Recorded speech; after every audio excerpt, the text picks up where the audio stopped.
Cette émission vous est présentée grâce à la participation financière de votre Caisse des Jardins du Cœur des Vallées, qui se distingue par sa nature coopérative et son implication au sein de la communauté. En manchette ce soir, c'est parti pour la 24e édition du tournoi de golf VIP de la Fondation Santé de Papineau. Les candidats péquistes ont lancé leur plateforme régionale et je vous rappelle la tenue d'un débat électoral sur nos ondes.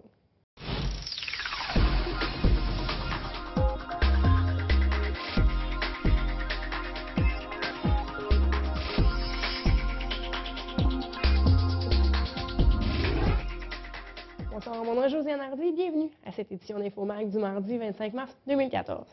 On débute le bulletin avec une nouvelle concernant un sport d'été, le golf. Vous vous dites déjà, et ce, même si Dame Nature nous envoie encore des précipitations? Eh bien oui, la Fondation Santé de Papineau a procédé au lancement de sa 24e édition du tournoi de golf VIP qui se tiendra le 6 juin prochain au club de golf de Buckingham. Les gens peuvent déjà commencer à s'inscrire en communiquant avec Karine Bugeaud au 819-986-4019. La Fondation s'est trouvée en M. Jacques Blais de TC Média, un président d'honneur plus que motivé. M. Blais participe à l'événement depuis plus d'une vingtaine d'années déjà. L'objectif de cette année est de 65 000 $. Objectif dit conservateur de la part du président d'honneur. On peut d'ailleurs écouter M. Blais nous expliquer pourquoi il a accepté la présidence d'honneur et le message qu'il lance aux golfeurs. Comme je disais, c'est un privilège, parce que c'est un tournoi qui est très couru parce que ça répond à beaucoup de besoins de notre société. Quand je pense à tous les employés de chez nous, je suis un gars de la région quand même, je suis natif de la petite nation, travaille à Buckingham, je m'implique encore. Pour l'entreprise, chez nous, TC Média, c'est très important de s'occuper dans notre communauté, puis on le doit d'être un bon partenaire, tu sais, comme paquet de familles qu'on a dans la région, les Blais, mais aussi les Brazeaux, les Hébert, etc. C'est beaucoup de monde. Notre famille, amis, employés. Puis de l'autre facette, c'est aussi l'objectif. L'objectif, c'est certain qu'on a tout un peu d'orgueil caché derrière nous. Certains diront que l'objectif de 65 000 est un peu facile. Moi, je lui ai dit que c'était correct, mais on a une fierté, puis je pense que l'ensemble pas juste des commerçants, monsieur et madame, tout le monde, vont se prendre en main cette année, faire un don, si minime soit-il, afin de ne pas atteindre, mais de dépasser un peu l'objectif. Que j'invite tout le monde à être très généreux, s'il vous plaît. Pensez à vous, pensez à vos enfants, pensez à vos futurs petits-enfants, vos amis alentour de chez nous. On a besoin de ces services-là. Et comme on le sait tous, on ne peut plus s'attendre à ce que le gouvernement nous donne tout cru dans la bouche. Pour moi, il faut se prendre en main. C'est une belle façon de le faire, je crois. Plus de 200 golfeurs sont attendus lors de cette journée. Il en coûte 250 $ pour s'inscrire, ce qui inclut entre autres les repas et les consommations. Question de bien célébrer cette journée, de nombreuses surprises, des nouveautés sont à prévoir. Je vous rappelle que les sommes amassées lors du tournoi contribueront à la campagne de financement de la Fondation pour permettre la revitalisation de l'unité des soins intensifs du C3S de Papineau. Mais pour revenir à l'objectif, le comité organisateur en a choisi un qui est plus conservateur, mais sont très confiants de le dépasser. On va écouter Mme Anne Mercier de la Fondation Santé de Papineau. C'est vrai que c'est conservateur. Parce que certaines années, on est même allé jusqu'à 80 000, 100 000 et tout ça. Par contre, l'an dernier, effectivement, il y a eu un manque. C'est l'économie. Toutes sortes de choses se sont mises ensemble. Donc, cette année, on s'est dit, ben regarde, on a ramassé, je pense, 54 000 l'an dernier. On s'est dit quand même, 65, c'est 11 000 de plus. Alors, on rebâtit, on donne un petit coup de jeunesse à notre tournoi. Alors, je pense que pour 24 ans, là, que c'est le monde adulte, là, il y a un petit changement dans l'air. Politique provinciale et campagne électorale maintenant. Tous les candidats péquistes de l'Outaouais s'étaient réunis afin de lancer conjointement leur plateforme régionale. Le candidat dans Papineau, M. Jean-François Primeau, s'est engagé, entre autres, à appuyer la revitalisation de la route 148. Les candidats péquistes veulent faire du rattrapage dans plusieurs dossiers sans toutefois chiffrer les promesses. La campagne électorale est amorcée depuis plus d'une vingtaine de jours et aucun des chefs des principaux partis, soit le Parti libéral, le Parti québécois et la CAQ, ne sont venus en Outaouais. M. Primeau est persuadé que Mme Marois viendra en Outaouais sous peu. Même chose pour le chef libéral, M. Philippe Couillard. Je vous rappelle qu'il était de passage en Outaouais tout juste avant le déclenchement des élections. Jusqu'à maintenant, le député de Québec solidaire, M. Amir Kadir, et le chef d'Option nationale, M. Sol Zanetti, sont venus en Outaouais. Le chef du Parti vert, M. Alex Tirel, était justement de passage aujourd'hui en Outaouais. Secondaire en spectacle peut s'avérer un tremplin plus que déterminant pour les jeunes qui sont les artistes de demain. L'école secondaire Armidas-Gamelin a tenu sa finale le 22 mars dernier. Le numéro de danse de Sébastien Jobin, tout comme le talent en chant de la part d'Ariane Legault, leur a permis d'être couronnés grand gagnant de cette finale. Émilie Vigneault-Joannis a été déclarée coup de cœur du jury. Secondaire en spectacle ne s'arrête pas seulement à l'école en elle-même. Les lauréats peuvent être appelés à représenter l'établissement scolaire lors de la finale régionale et même au niveau québécois. Le programme secondaire en spectacle prône des valeurs telles que la bonne attitude, le plaisir ou encore le bon comportement. Félicitations à tous les lauréats. Le siège de la circonscription numéro 17 dans le Conseil des commissaires de la Commission scolaire au cœur des Vallées était vacant depuis la démission de M. Marc Carrière, qui a été élu conseiller municipal lors des dernières élections. C'est M. Stephen Newman qui remplacera M. Carrière au sein du Conseil des commissaires. M. Newman sera sermenté sous peu. Se décrivant comme un gars de terrain, M. Newman ne compte pas tout bousculer ce qui est déjà en place lors de son assermentation. Tout au contraire, il compte bien écouter les gens et apporter un vent de fraîcheur au Conseil. Questionné à savoir pourquoi il a choisi de poser sa candidature alors que les élections seront dans quelques mois, il répond que cette situation était parfaite pour lui. On peut l'écouter sur ce sujet et sur les comités de travail dont il fera partie. C'est une opportunité géniale que j'ai eue lorsque j'ai vu les mises en candidature pour ce poste-là. C'est quelque chose qui m'a toujours intéressé, comme je disais, après avoir siégé sur le conseil d'établissement. Puis là, c'est une fenêtre qui s'ouvre à moi parce que ça me permet de tester un petit peu le milieu avant de m'investir pour une période de 4 ans ou de 5 ans. Donc, je pense que c'est une opportunité en or pour moi de tenter ma chance, de regarder en général, c'est quoi la commission scolaire, puis comment que moi je peux contribuer à ça.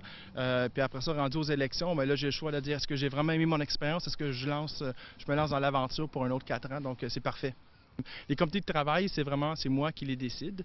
J'en ai choisi 2. J'ai choisi les ressources éducatives et j'ai également choisi la technologie de l'information et des communications. Donc, c'est 2 milieux qui me parlent plus particulièrement. Donc, c'est là-dessus que j'ai décidé de m'investir. Ouais. Comme le débat électoral aura lieu ce jeudi, le bulletin FOMAC de jeudi prochain est donc cancellé. J'en profite toutefois pour vous mentionner quelques faits sportifs. François Croteau nous en a parlé jeudi dernier. Les Olympiques de Gatineau sont maintenant en série éliminatoire et ont pris les devants 2-0 dans la série contre les Screaming Eagles. Les 3 prochains matchs seront disputés au Cap-Breton. Je vous rappelle également que le club de boxe de Bottignam, le club BG, organise un gala de boxe le 26 avril prochain au Palais des Congrès de Gatineau. Tous les fonds amassés seront versés à la Fondation Jasmin Roy, fondation dédiée à la lutte contre l'intimidation. Vous pouvez vous procurer des billets au club de boxe où les informations sont disponibles via leur page Facebook. Comme entrevue de fond pour ce bulletin, je me suis entretenu avec le candidat d'Option nationale, M. Jonathan Beauchamp. Je vous rappelle que la TVC, en collaboration avec le journal Le Bulletin et La Petite Nation, organise un débat pour les candidats du comté de Papineau. Le débat aura lieu le jeudi 27 mars dès 19h à la mairie de l'Ange-Gardien. Il n'y aura donc pas de bulletin FOMAG ce jeudi. Le public est invité pour le débat et d'ailleurs, si vous avez des questions, je vous invite à me les faire parvenir à nouvelles au pluriel @tvc.qc.ca ou encore via notre page Facebook. Messieurs Iraka, Primo, Sarrazin ainsi que Beauchamp seront présents. M. Langelier a décliné l'invitation. Mais pour l'instant, on peut regarder l'entrevue que j'ai réalisée avec M. Jonathan Beauchamp d'Option nationale.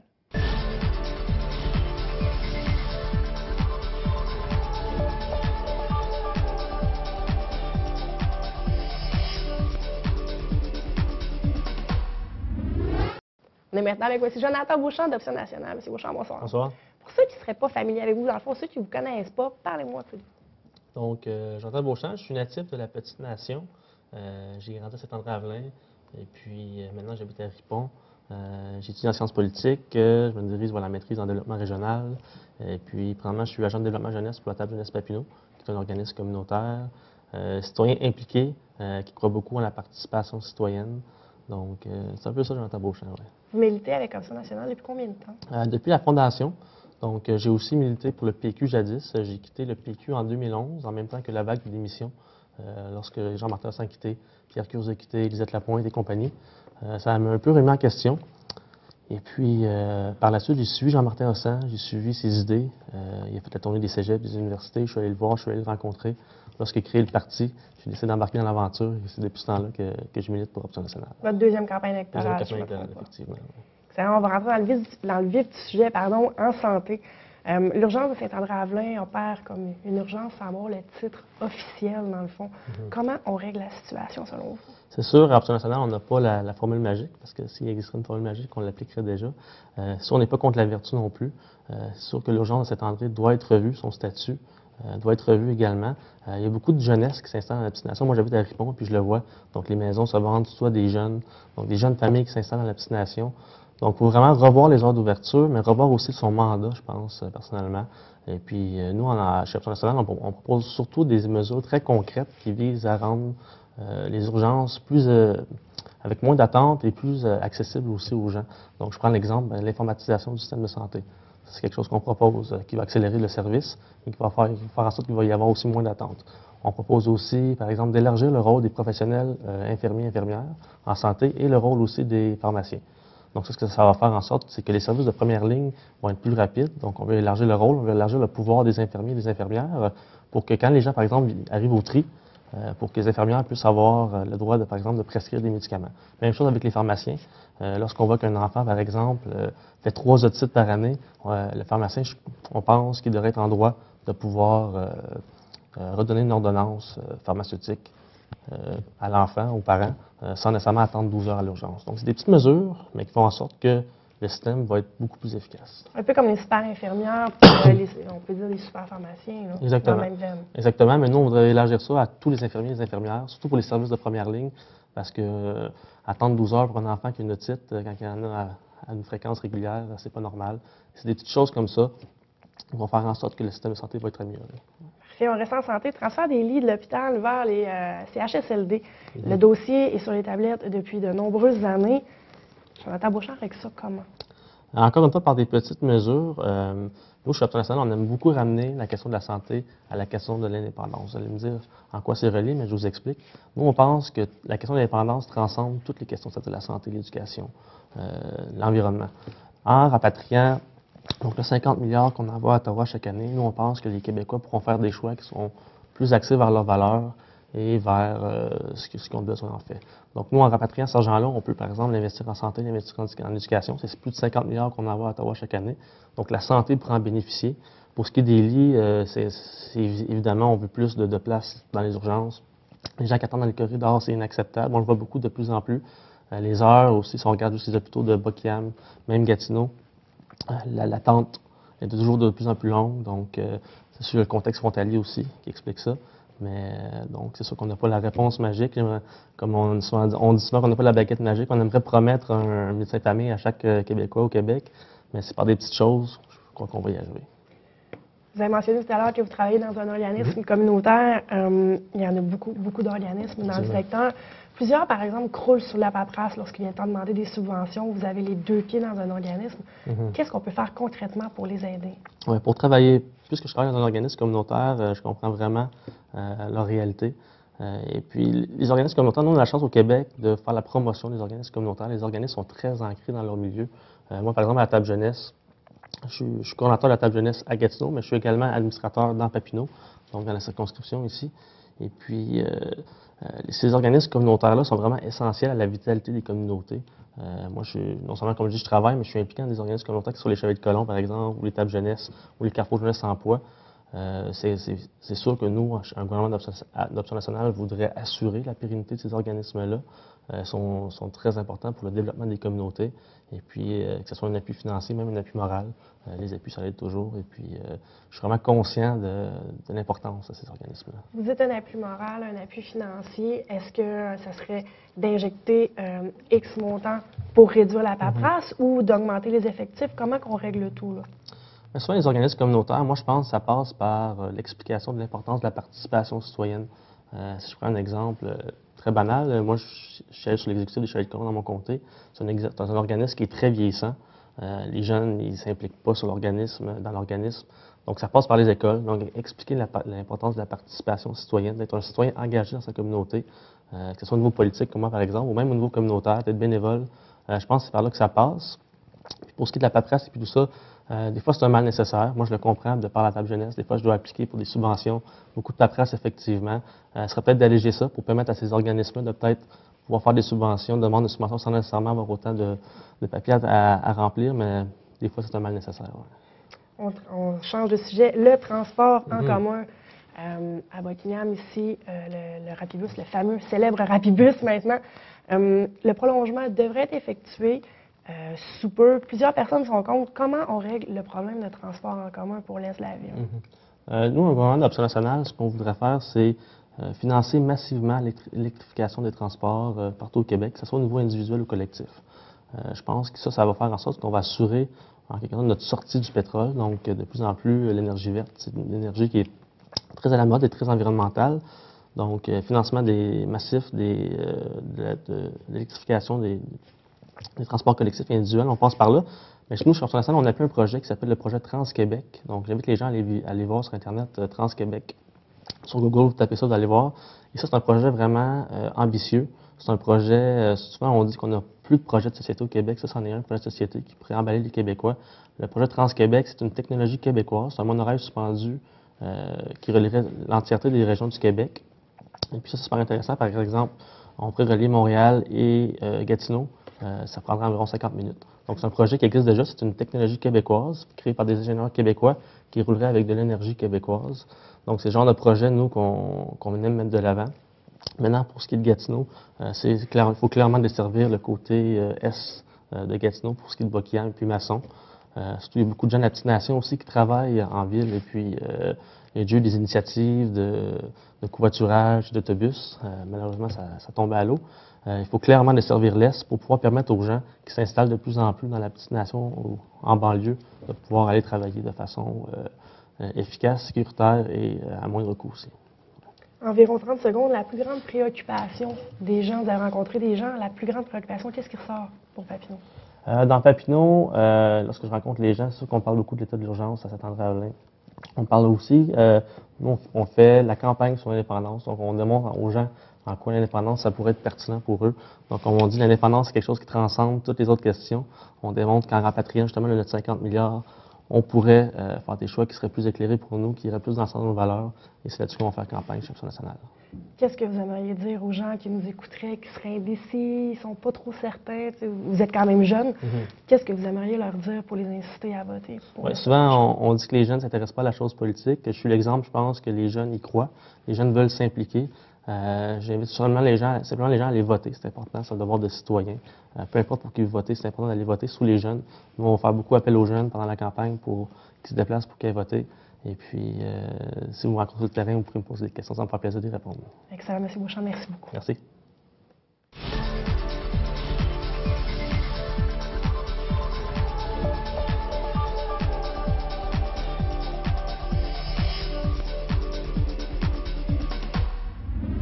Alors bonjour, aujourd'hui pour la chronique communautaire, je rencontre Hugo Parisien du Carrefour culturel Estacade. Bonjour Hugo. Bonjour Émilie. Alors dites-nous, première des choses, qu'est-ce que c'est le Carrefour culturel Estacade? Le Carrefour culturel Estacade a pour mission première d'assurer la programmation de la salle des jardins, donc salle qu'on retrouve à l'intérieur de l'école secondaire Résidence-Gamelin. On se rappellera qu'il y a eu le feu à l'intérieur de l'école et l'auditorium avait été confié en gestion par la commission scolaire au Cœur des Vallées avec un investissement de la ville de Gatineau pour pouvoir opérer la salle.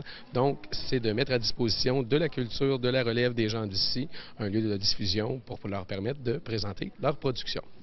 Puis parlons-en justement des productions qui ont lieu ici. Quel genre de spectacle est-ce qu'on peut retrouver dans la salle? Il y a 3 types de spectacles. Il y a évidemment des spectacles de nature scolaire. On est à l'intérieur d'une commission scolaire. Donc, avec notre partenaire majeur, qui est la commission scolaire au Cœur des Vallées, on produit des activités scolaires à caractère culturel. Il y a également, ça représente environ 30 % de la programmation. Il y a un autre 30 à 40 % qui est pour les spectacles communautaires, donc les troupes d'ici qui ont besoin de se produire en fin d'année pour présenter le résultat le résultat d'une année de travail aux gens de la région. Donc, c'est nous qui avons le mandat de pouvoir produire ces activités-là et la programmation professionnelle du secteur est de la ville de Gatineau qui est présentée également à la salle des jardins via le salledesjardins.ca quand on veut se procurer des billets.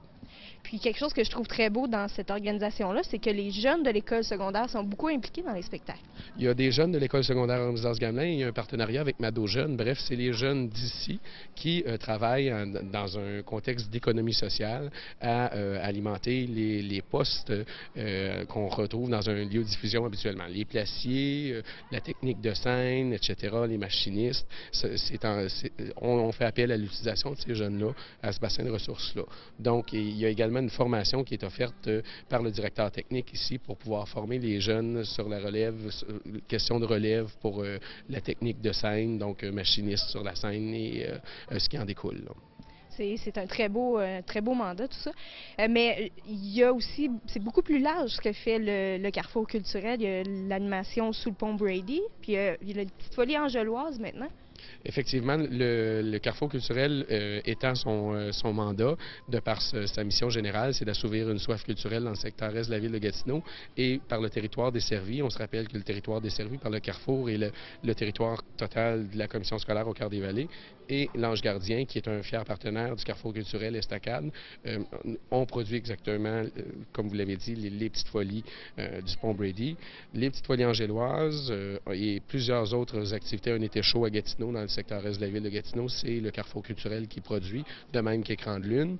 Et je ne vous cacherai pas que plusieurs nouveautés verront le jour au courant de la saison estivale 2014 et 2015.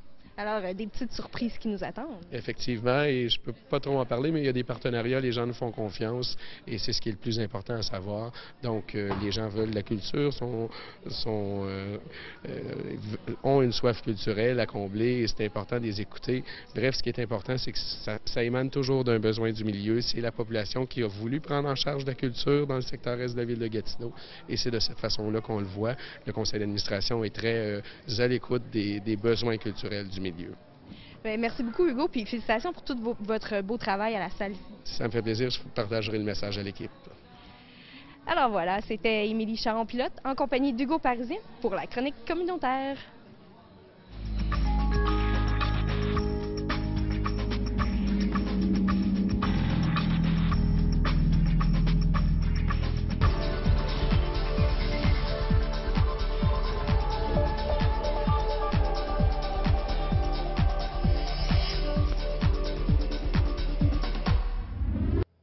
Maintenant, l'heure du culturel avec Valérie. Valérie, bonsoir. Bonsoir, Josiane. On commence au Café des artistes, le groupe que je connais pas, Take Three. Oui, en fait, moi non plus, ça a été une découverte. C'est un groupe plutôt jazz, blues, gospel, musique populaire. Il y a 3 membres. Bruce White, qui joue à la guitare et au piano. Lisa Wright, aussi qui est chanteuse. Et puis Ian Schmidt, qui est le saxophoniste. Je ne sais pas si on peut utiliser ce mot-là. On peut l'utiliser quand même. Et puis, c'est ce samedi, 29 mars, au Café des artistes de la Lièvre. Les billets sont en vente au coût de 10 $ à la porte. Le spectacle débute à 20h30. Parfait, quand même pas trop cher pour découvrir un groupe de nouvelle musique. Désolée, je cherche mes mots. Rappel de l'exposition justement encore au Café des artistes. Oui,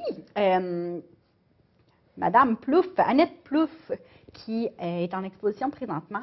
Dans le fond, la dame est née en 1938, donc son art est dévoilé. Dans le fond, elle a une vraiment grande expérience en peinture et en huile. Et puis, c'est sa 3e exposition au Café des artistes. Elle donne des cours aussi à quelques résidents du Centre de santé Papineau. Et puis, on peut retrouver ses toiles qui sont encore en exposition au Café des artistes, exactement. Si je ne me trompe pas, c'est la 3e fois qu'elle expose au Café des artistes. C'est belle façon de redonner au suivant.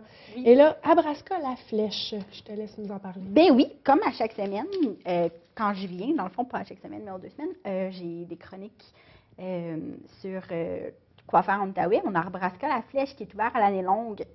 Les cavernes à Flèche sont maintenant un parc aérien qui est accrédité à Abraska. On peut faire la tyrolienne. Et puis, il faut réserver avec des groupes minimum de 4. Le parcours dure environ 3h30. Et puis, c'est plus de 40 ponts qui sont suspendus. Parfait.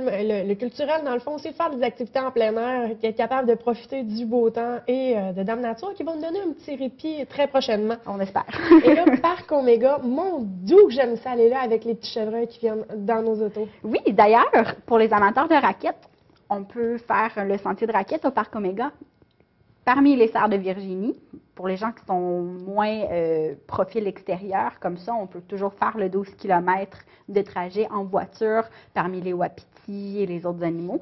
Ceux qui espèrent ressortir avec une voiture propre et pas trop d'ambition, je vous dis, les wapitis ont tendance à coller à vos fenêtres. Parfait. Et là, soirée gratuite pour les musées nationaux, une belle façon de découvrir les musées en région. Oui, pour les gens qui ne le savent pas, il y a beaucoup de musées qui offrent la gratuité.